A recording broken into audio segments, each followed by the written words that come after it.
अब हम लोग पढ़ेंगे oogenesis। oogenesis वो प्रक्रिया होती है, वो प्रोसेस होती है जिसके माध्यम से फीमेल्स के अंदर ओवम बनता है। ठीक, ये क्रिया कब स्टार्ट होती है? ये क्रिया फीमेल चाइल्ड में एम्ब्रियोनिक डेवलपमेंट के समय ही हो जाती है। जब वो भ्रूण होती है फीमेल चाइल्ड, तभी उसके अंदर ये क्रिया चालू हो जाती है और उस समय इनके अंदर एक तरह का सेल बनता है जिसको प्राइमोर्डियल गैमीट सेल कहते हैं, यानी पीजीसी।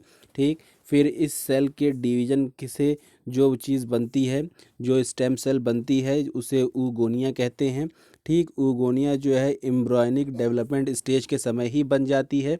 ठीक, जब एम्ब्रियोनिक डेवलपमेंट स्टेज होती है किसी फीमेल में, तब हर फीटल ओवरी में, ठीक, यानी ओवरी के अंदर जितने भी एग सेल हैं, हर ओवरी के एग सेल में जो है, हर फीटल ओवरी में मिलियंस ऑफ ऊजिनिया बन जाते हैं। ठीक, लेकिन जब वही फीमेल चाइल्ड जब बर्थ ले लेती है, तो बर्थ लेने के बाद उसमें किसी भी प्रकार का ऊजिनिया सेल नहीं बनता है। ठीक, इसके 3 फेज़ हैं: मल्टीप्लिकेशन फेज़, ग्रोथ फेज़ और मैचुरेशन फेज़। ठीक, अब हम लोग आगे पढ़ते हैं। जो ऊजिनिया होती है उसमें डिवीज़न होता है। ठीक, डिवीज़न होकर के प्राइमरी oocyte बनते हैं। ठीक, ये जो प्राइमरी oocyte होते हैं वो ग्रेनुलोसा सेल से की जो लेयर होती है उससे कवर होते हैं। ठीक, फिर ये जो है प्राइमरी oocyte जो है प्राइमरी फॉलिकल के नाम से जाने जाते हैं जब इनके ऊपर ग्रेनुलोसा सेल की लेयर चढ़ जाती है। ठीक, फिर ये प्राइमरी फॉलिकल्स जो हैं फिर और ग्रैनुलोसा लेयर्स के से सराउंडेड होते हैं, तो इन्हें सेकेंडरी फॉलिकल कहा जाता है। फिर ये सेकेंडरी फॉलिकल टर्शियरी फॉलिकल में कन्वर्ट होते हैं। ठीक, और इनके अंदर एक तरह का फ्लूइड भरा होता है जिसे एंट्रम कहते हैं।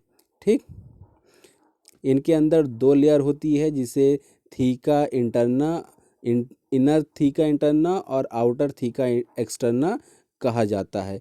ठीक, अब हम लोग आते हैं डायग्राम पर। डायग्राम में आप पीजीसी देख रहे हैं, प्राइमोर्डियल गैमीट सेल। ये जो होती है ये हमारी ऊजिनिया में माइटोसिस होता है, माइटोसिस होकर के ऊजुनिया बनती है यानी स्टेम सेल। फिर स्टेम सेल में से एक सेल जो है प्राइमरी oocyte बनती है। प्राइमरी oocyte के अंदर मियोसिस होता है। ठीक, तो सेकेंडरी oocyte बनती है और एक फर्स्ट पोलर बॉडी बनती है। ठीक, फर्स्ट पोलर बॉडी में जो है फिर मियोसिस होता है, तो 2 सेकेंड पोलर बॉडी बनती हैं। ठीक, और फिर ये जो सेकेंडरी oocyte है ये मैच्योर होकर के ओवम बन जाती है। ठीक, इस तरह से स्पर्म फीमेल्स में ओवम का निर्माण होता है। अब हम लोग पढ़ेंगे डिफरेंस बिटवीन स्पर्मेटोजेनेसिस और oogenesis। ठीक, तो स्पर्मेटोजेनेसिस वो क्रिया है जो मेल्स के अंदर स्पर्म प्रोडक्शन के लिए होती है और oogenesis वो प्रक्रिया है जो फीमेल्स के अंदर ओवम प्रोडक्शन के लिए होती है। ठीक, स्पर्मेटोजेनेसिस कब स्टार्ट होती है? जब पुरुष के अंदर प्यूबर्टी स्टार्ट होती है तब। और oogenesis कब वो स्टार्ट होती है? जब महिलाओं में बर्थ से पहले ही स्टार्ट हो जाती हैं और तब तक होती हैं जब तक पहला मेनोपॉज नहीं आ जाता, यानी पहली मेंस्ट्रुअल साइकिल नहीं आ जाती। ठीक, स्पर्मेटोजेनेसिस में एक प्राइमरी स्पर्मोसाइट 4 स्पर्म बनाता है। ठीक, और इसमें एक प्राइमरी oocyte जो है एक मैच्योर oocyte बनाता है।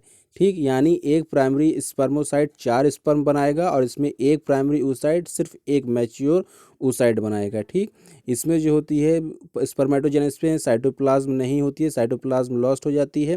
ठीक, और oogenesis में जो ये ओवम होती है और ये जितने भी oocytes होते हैं इस पर साइटोप्लाज्म कंजर्व रहते हैं। ठीक है, स्पर्मेटोजेनेसिस में मियोसिस होती है, कंटिन्यू होती है, विदाउट इंटरप्शन होती है, लगातार होती है। ठीक, और जो oogenesis है इसमें नॉन फंक्शनल और पोलर बॉडीज़ प्रोड्यूस होती हैं। ठीक है, लगातार नहीं होती है, इसमें चेंज हो जाता है। ठीक, स्पर्मेटोजेनेसिस क्या है? स्पर्मेटोजेनेसिस में मियोसिस 2 होती हैं, एक और सेकंड, और ये जो होती है ये फर्टिलाइजेशन से पहले होती है, यानी स्पर्मेटोसाइट में जो फर्टिलाइजेशन होती है उससे पहले 2 मियोसिस होती है। ठीक, और जो oogenesis होती है उसमें सेकंड मियोसिस नहीं होती है, सिर्फ फर्स्ट मियोसिस होती है। फर्स्ट मियोसिस के बाद ओवम मैच्योर हो जाता है। ठीक, इसके अंदर एक्स और वाई स्पर्म फॉर्म करते हैं, इसमें सिर्फ एक ही टाइप की oocyte बनती है। इतना डिफरेंस है स्पर्मेटोजेनेसिस में और oogenesis में। ठीक, इसमें आप देख लीजिए पीजीएन सेल है, पीजीसी सेल है, उनमें माइटोसिस होगा, oogonia बनेगा, एक oogonia से प्राइमरी oocyte बनेगा, प्राइमरी oocyte से सेकेंडरी oocyte बनेगा, सेकेंडरी oocyte से ओवम बनेगा। ठीक, फिर प्राइमरी ही oocyte में म्यूसिस होकर के जो है फर्स्ट पोलर बॉडी बनेगी, फर्स्ट पोलर बॉडी के अंदर म्यूसिस होगा तो सेकंड पोलर बॉडी बनेगी, फिर ये आगे इसी तरह से ये चक्कर चलता रहेगा। लेकिन सिर्फ एक ही प्राइमरी oocyte से ही एक मैच्योर बनेगा। ठीक, उससे डिवीजन नहीं हो रहा है। ठीक है।